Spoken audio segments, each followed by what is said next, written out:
الحمد لله رب العالمين الصلاة والسلام على إمام الأنبياء والمرسلين ثم الصلاة والسلام على إمام الأولياء الكاملين وعلى آلهما وأصحابهما أجمعين من يومنا هذا إلى يوم الدين. فأعوذ بالله من الشيطان الرجيم. بسم الله الرحمن الرحيم. تبارك الذي بيده الملك وهو على كل شيء قدير. الذي خلق الموت والحياة ليبلوكم أيكم أحسن عملا وهو العزيز الغفور. الذي خلق 7 سماوات طباقا ما ترى في خلق الرحمن من تفاؤت فارجع البصر هل ترى من فطور ثم ارجع البصر كرتين ينقلب إليك البصر خاسئا وهو حسير. ولقد زينا السماء الدنيا بمصابيح وجعلناها رجوما للشياطين وأعتدنا لهم عذاب السعير. وللذين كفروا بربهم عذاب جهنم وبئس المصير. إذا ألقوا فيها سمعوا لها شهيقا وهي تفور تكاد تميز من الغيظ كلما ألقي فيها فوج سألهم خزنتها ألم يأتيكم نذير قالوا بلى قد جاءنا نذير فكذبنا وقلنا ما نزل الله من شيء إن أنتم إلا في ضلال كبير. وقالوا لو كنا نسمع أو نعقل ما كنا في أصحاب السعير فاعترفوا بذنبهم فسحقا لأصحاب السعير. إن الذين يخشون ربهم بالغيب لهم مغفرة وأجر كبير. وأسروا قولكم أو اجهروا به إنه عليم بالذات الصدور. ألا يعلم من خلق وهو اللطيف الخبير. اما بعد، الحمدللہ اللہ کا احسان، اس کا فضل، اس کا شکر ہے کہ آج ہم نے سورہ ملک کے ابتدائی آیات جو ایک رکوع پر مشتمل ہے اس کی تلاوت کا شرف حاصل کیا۔ سورہ ملک قرآن مجید کے سورتوں کی ترتیب کے اعتبار سے سورہ نمبر 67 ہے اور یہ سورہ 30 آیات پر مشتمل ہے اور یہ سورہ مکی سورہ ہے، یعنی ابتدائے نبوت کے دور میں اللہ رب العالمین نے اسے نازل فرمایا۔ اس سورہ مبارکہ میں بھی پروردگار عالم نے 3 اہم موضوعات پر عوام الناس بنی نوع انسانوں کو متوجہ فرمایا۔ ایک اللہ کی وحدانیت، اس کی توحید، اور دوسرا معاد یعنی روز محشر اللہ کے حضور حاضری کا جو تصور ہے اس کو پختہ کیا، اور تیسرا نبوت اور رسالت کی عظمت کو اللہ رب العالمین نے اس سورہ مبارکہ میں بیان فرمایا۔ اس سورہ مبارکہ کی سب سے پہلے ہم فضیلت کو معلوم کرتے ہیں۔ مختلف احادیث میں اس سورہ مبارکہ کی بے شمار فضیلتیں بیان ہوئی ہیں۔ خود رسالت مآب صلی اللہ علیہ وسلم کا عمل اس سورہ مبارکہ کو لے کر کیا رہا ہے، اور آپ کے اصحاب، تابعین اور تبع تابعین، ان کے اپنے کیا اعمال رہے ہیں اور اس سورہ سے ان کا کیا تعلق رہا ہے۔ میں تمام احادیث کا مجموعہ اور خلاصہ آپ کے سامنے رکھتا ہوں کہ بیان کیا جاتا ہے کہ رسول اکرم صلی اللہ علیہ وسلم یہ ارشاد فرماتے ہیں کہ یہ سورہ مبارکہ جو شخص روزانہ رات میں تلاوت کرتا ہے اللہ تعالیٰ اسے عذاب قبر سے محفوظ رکھتا ہے۔ روایت میں یہاں تک آتا ہے کہ رسالت مآب صلی اللہ علیہ وسلم فرماتے ہیں کہ جو بندہ مومن روزانہ رات میں یہ سورہ مبارکہ کی تلاوت کرتا ہے اور جب اس کا انتقال ہو جاتا ہے، لوگ اسے قبر میں دفن کر کے واپس ہو جاتے ہیں، تب اس کے سرانے سے یہ سورہ مبارکہ کو اللہ ظاہر فرماتا ہے۔ اور اگر انسان اعمال کے اعتبار سے عذاب کا مستحق ہے اور عذاب کے فرشتے اگر اس کی قبر میں نازل ہو جاتے ہیں تو یہ سورہ مبارکہ ان عذاب کے فرشتوں سے جھگڑتی ہے کہ یہ میرا قاری ہے، اس نے مجھے اپنی حیات میں تلاوت کیا ہے، تم اسے عذاب نہیں دے سکتے۔ بلکہ یہاں تک بھی بیان کیا جاتا ہے کہ وہ اللہ کی بارگاہ میں، یعنی یہ سورہ مبارکہ اللہ کی بارگاہ میں پہنچ کر اس بندے کے لیے جھگڑا کرتی ہے کہ اے اللہ، اس نے میری روزانہ تلاوت کی ہے، تو اس پر عذاب نازل نہ فرما۔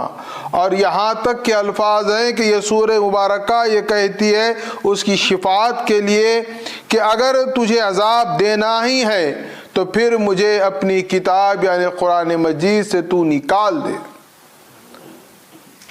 تو آپ غور کریں کہ اس کے پڑھنے والے کی کتنی عظمت ہے۔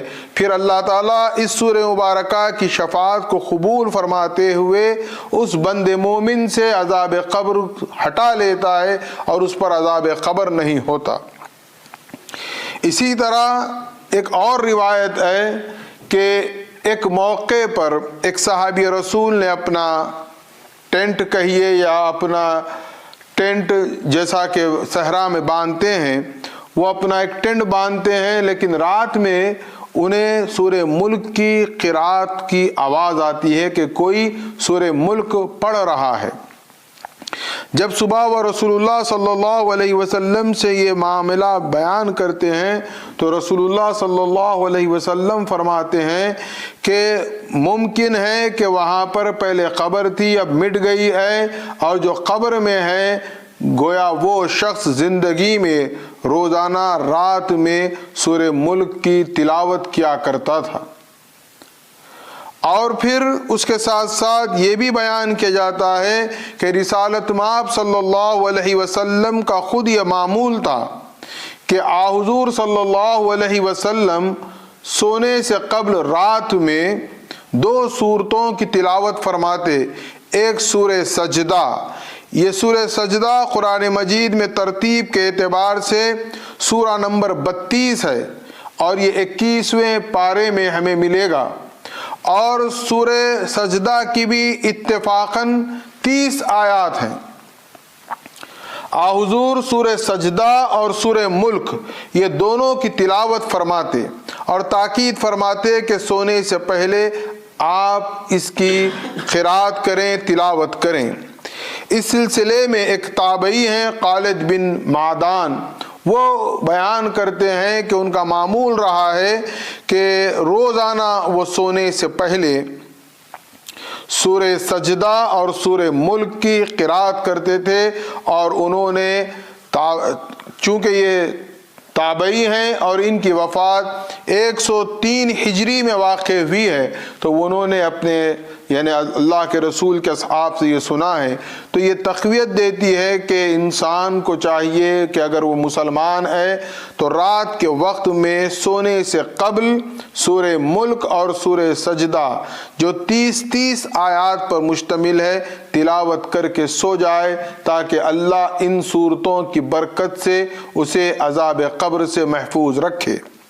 اب رات کا اطلاق کس کو کہا جائے گا؟ شرع میں، شریعت میں، دین میں رات کا وقت غروب آفتاب سے شروع ہو جاتا ہے، یعنی ہم اپنی زبان میں کہیں تو مغرب سے ہی رات شروع ہو گئی ہے۔ اب یہ فجر کی نماز سے 15 منٹ قبل تک یہ رات ہے، تو آپ اتنے وقفے میں یعنی مغرب کے بعد سے فجر کی ابتدا یعنی 15 منٹ پہلے تک اگر آپ کو موقع مل جائے تو سورہ سجدہ اور سورہ ملک کی تلاوت ضرور کریں، یہ ایک اپنے معمولات میں بنا لیں۔ اور اگر روزانہ پڑھنے والا ہوگا تو میں سمجھتا ہوں کہ 30-60 آیات بمشکل اس کو تلاوت کرنے 5 سے 7 منٹ لگیں گے، اور اگر وہ پڑھتا رہے گا روزانہ تو اللہ تعالیٰ اس کے حافظے میں محفوظ بھی کر دے گا، وہ کہیں جہاں بھی رہے وہ برابر اس کی تلاوت کر سکتا ہے۔ اچھا، مسلم میں ایک حدیث ہے، میں سمجھتا ہوں کہ رسالت مآب صلی اللہ علیہ وسلم کو اپنی امت کے مجھ جیسے نکموں کا علم تھا۔ ہم سست، ہم کاہل، ہمارے پاس وقت نہیں رہتا، ہم یہ چیزیں بھول جاتے ہیں۔ اب رات میں بھول گئے تو کیا کرنا؟ ایک مسئلہ، ایک سوال ہے کہ رات میں پڑھنے کا حکم ہے، اب صبح ہو گئی، میں بھول گیا، میں نکما، میں سست، مجھے یاد نہیں رہا۔ دیکھیں ہمارا نبی کیسا رحمت للعالمین ہے، ہم پر کیسی شفقت فرماتے ہیں رسول اللہ۔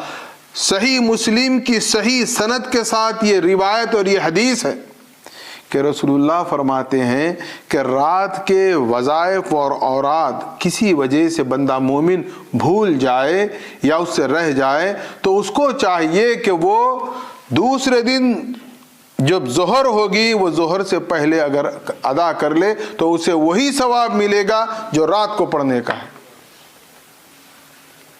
اگر کسی وجہ سے ہم سے رات میں مس ہو جا رہا ہے، ہم نہیں کر سک رہے ہیں، تو کتنا بڑا ہم پر کرم ہے کہ پھر فجر سے ظہر تک کتنا لمبا وقت ہے، غور کریں۔ اس وقت میں 5 سے 7 منٹ نکالنا ہے اور سورہ سجدہ اور سورہ ملک کو پڑھنا ہے، اور اس کا بہترین فائدہ کیا ہے؟ عذاب قبر سے محفوظ۔ یقین مانیے زندگی ہم جیسے بھی گزارتے ہیں، جیسا بھی ہے گزر رہی ہے، لیکن قبر کی ہولناکی، قبر کا وہ معاملہ، ہمارا اپنا وہاں کوئی نہیں رہتا۔ وہاں ہمیں بچانے کون آئے گا؟ یہ سورہ ملک بچانے آئے گی، یہ سورہ سجدہ بچانے آئے گا۔ یہاں پر ایک اور بات بھی بیان کر دوں میں کہ رسول اللہ صلی اللہ علیہ وسلم کے، میں چاہوں گا کہ انشاءاللہ کبھی آپ صلی اللہ علیہ وسلم کے جو وظائف تھے یا جو اوراد تھے، جو آپ کے معمولات حیات میں رہے ہیں، اس پر ایک کبھی انشاءاللہ ایک مفصل میں بیان کروں گا، تاکہ فجر سے تہجد تک، پھر تہجد کے بعد تک رسول اللہ کے کیا معمولات تھے ہم اس سے آگاہ ہوں۔ کوشش کریں ہم جتنی ہو سکتی ہے کہ ان کو اپنائیں اور ان کو اپنی زندگی کا حصہ بنائیں۔ ایک بات اور ہے سورہ سجدہ کے فضیلت کے متعلق کہ رسول اللہ صلی اللہ علیہ وسلم یوم الجمعہ یعنی جمعے کے دن فجر کی نماز میں 2 سورتوں کا پابندی سے اہتمام کرتے تھے۔ پہلی رکعت میں سورہ سجدہ پڑھاتے تھے آپ، اور دوسری رکعت میں سورۃ الدہر پڑھاتے تھے، اور یہ دونوں صورتوں کے جو مضامین ہیں وہ تذکیر اور نصیحت کے ہیں، یعنی یوم الجمعہ یوم النصیحہ ہے، اس دن نصیحت کی جائے گی، آپ کو بھولا ہوا سبق یاد دلایا جائے گا، اور رسول اللہ صلی اللہ علیہ وسلم اس کا اہتمام نماز فجر سے فرما رہے ہیں۔ یعنی نماز فجر کی جب آپ امامت فرماتے، پہلی رکعت میں سورہ سجدہ قرات کرتے اور دوسری رکعت میں سورہ دہر آپ تلاوت فرماتے۔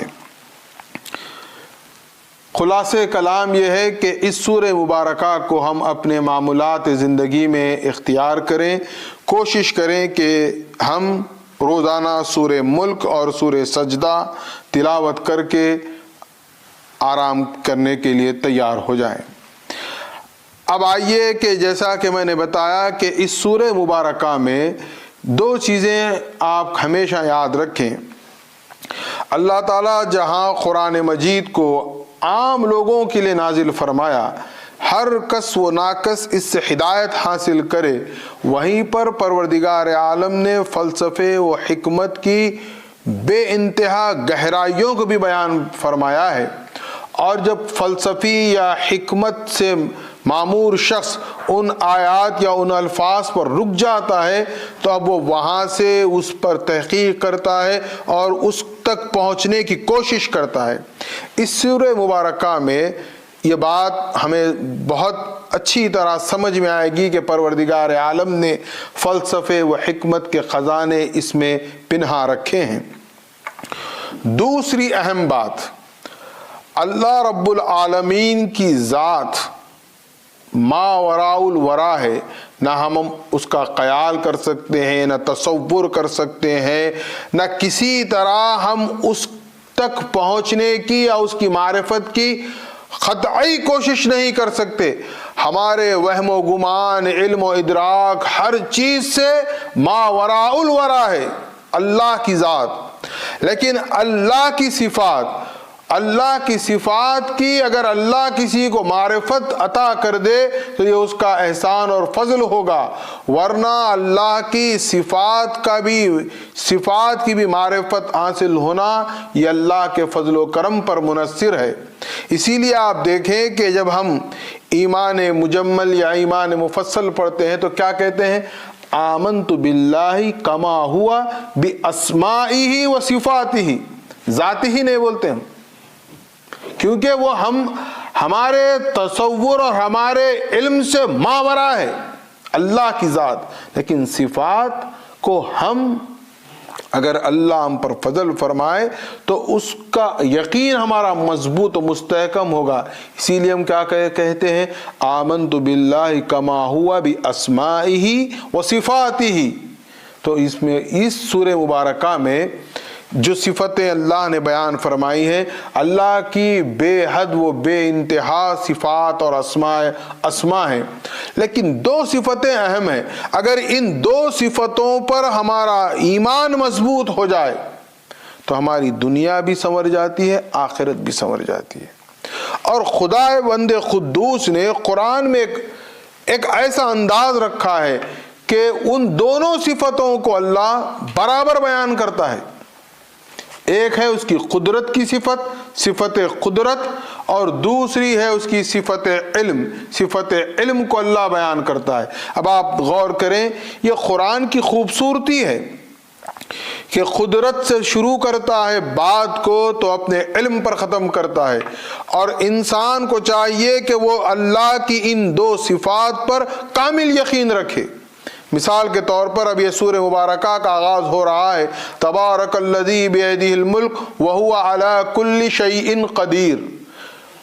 قدرت پر یہاں پر یہ بات ختم ہوئی، اور جیسا آپ نے رکوع کے اختتام پر دیکھا کہ اللہ فرماتا ہے الا یعلم من خلق وہو اللطیف الخبیر، یعنی اللہ جاننے والا ہے، اللہ علم رکھنے والا ہے۔ صفت قدرت اور صفت علم، اس پر جتنا ایمان مضبوط ہوگا ہمارے ایمان کو اتنی جلا ملے گی۔ اب یہ قدرت ہی تو ہے کہ ہم سوچتے ہیں کہ مر جائیں گے، گل جائیں گے، سڑ جائیں گے، ہڈیاں ختم ہو جائیں گی، پھر کیسے پیدا کرے گا؟ یہ سوال، یہ شک ختم کرتا ہے جب اس کی قدرت پر یقین کامل ہو۔ دیکھیے ہماری زندگی کی جو سائیکل ہے جو ہمارے سامنے ہے، ایک پانی کے قطرے سے بوند سے شروع ہوئی، کچھ نہیں تھا، قطرے سے یہ وجود ملا، اب یہ وجود مٹی میں گل سڑ کے ختم ہو جائے گا، پھر اللہ فرماتا ہے ہم دوبارہ زندہ کریں گے۔ ہم پوچھتے ہیں، سوال کرتے ہیں، شک کرتے ہیں، کیسے ممکن ہے؟ یہ شک ختم کب ہوگا؟ ان اللہ علی کل شیء قدیر پر ہمارا ایمان رہے گا۔ اللہ وہ قدرت و طاقت رکھنے والا ہے کہ پھر دوبارہ ہمیں زندہ کر دے گا، دوبارہ بنائے گا۔ اور آج کے دور کے خاص طور پر ماڈرن ایجوکیشن کے نوجوان جو فزکس یا کیمسٹری کے طالب علم ہیں، ذرا سی بھی کیمسٹری یا فزکس کی وہ سوچ بوجھ رکھتے ہیں تو کہیں گے کہ پروٹون بھی ختم ہو جاتے ہیں، فلاں چیزیں بھی ختم ہو جاتی ہیں، کچھ نہیں رہتا، سب بیکار باتیں، کیسے ہوگا؟ ممکن نہیں ہے۔ لیکن اللہ کا وعدہ ہے، چونکہ ہمارا یقین اس لیے ہے کہ ہم اللہ کو قدیر مانتے ہیں، مکمل طاقت و قدرت کس کے پاس ہے؟ اللہ کے پاس ہے۔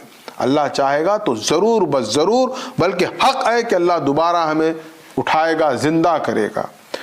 اب دیکھیے آپ، جہاں یہ بات ہے، اب اسی کو آپ جتنا پھیلاتے جائیں گے اس کی قدرت پر یقین بڑھتا جائے گا کہ دنیا کے کائنات کے ہر ذرے پر اس کی طاقت ہے، وہ اس کی قدرت سے ہے۔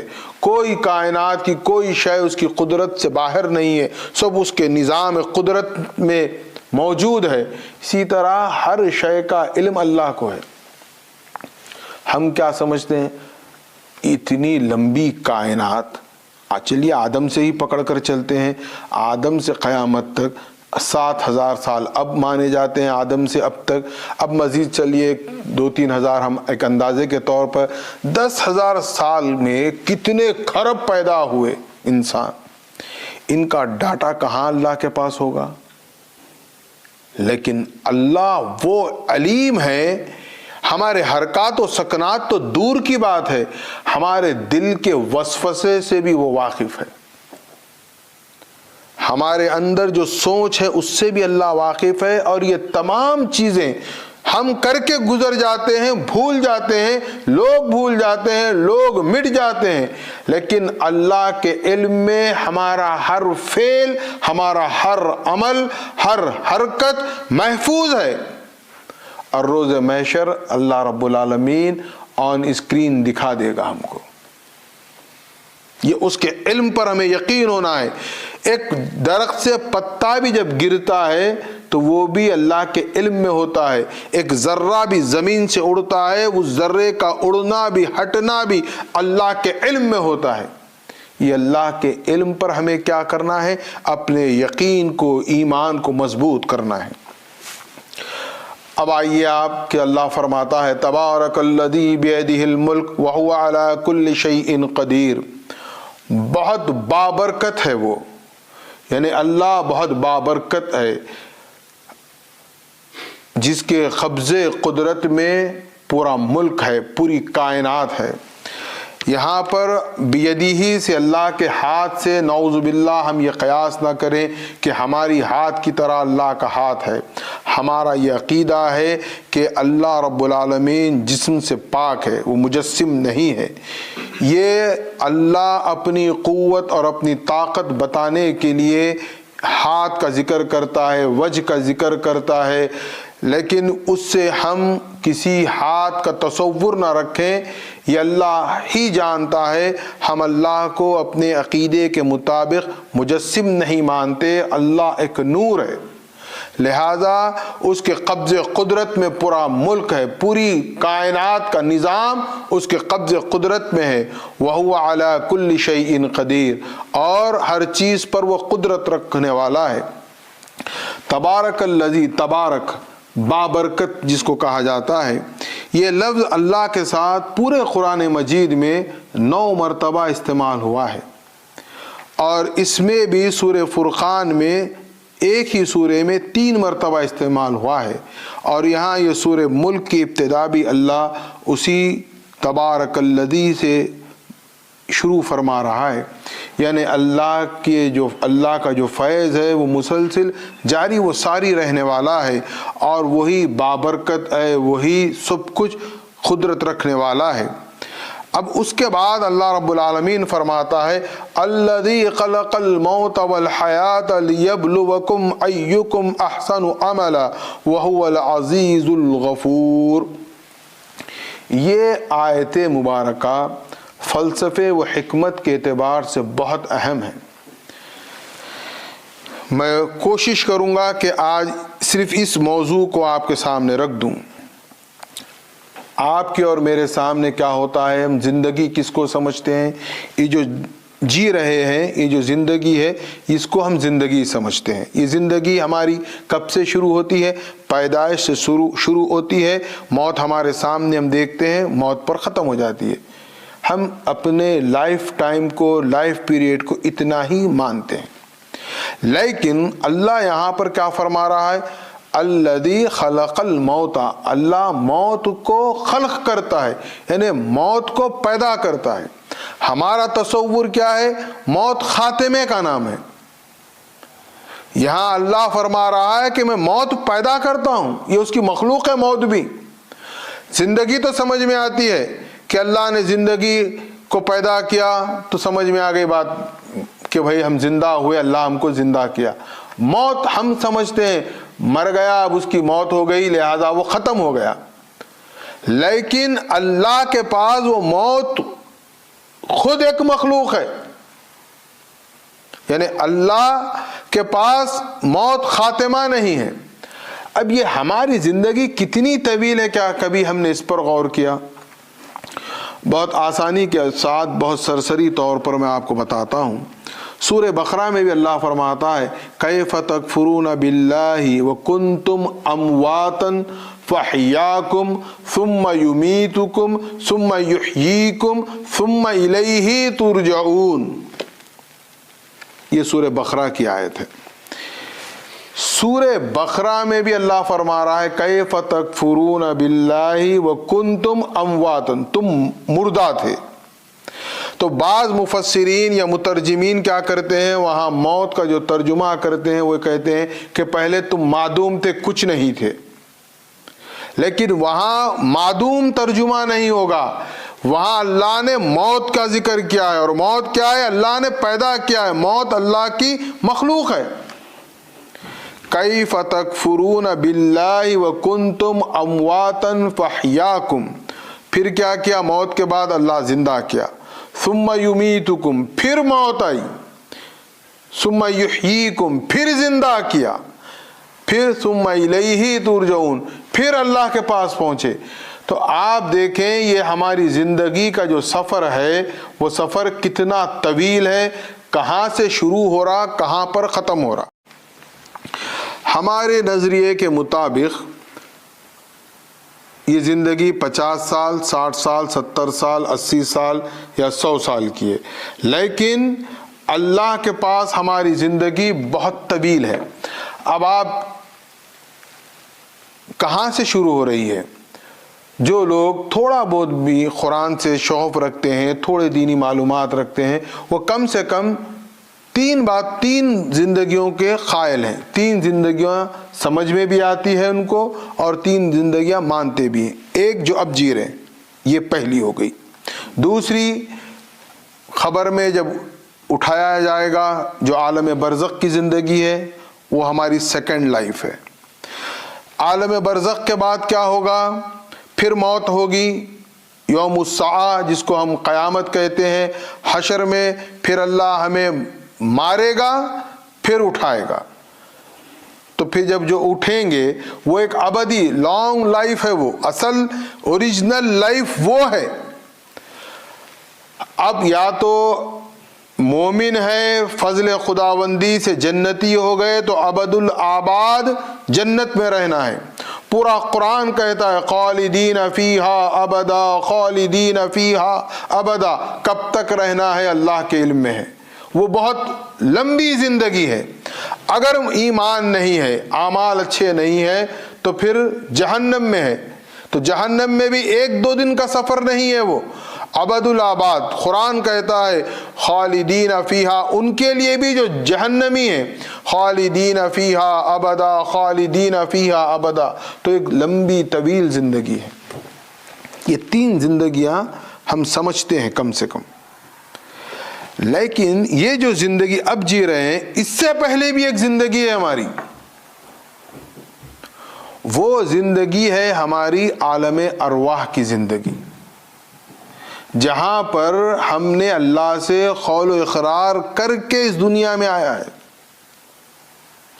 اللہ نے عالم ارواح میں تمام ارواح کو جمع کیا اور ان سے الستو بربکم کی عہد و پیمان کیا۔ ہم تمام نے وہاں پر قالوا بلا کہہ کر اقرار کیا۔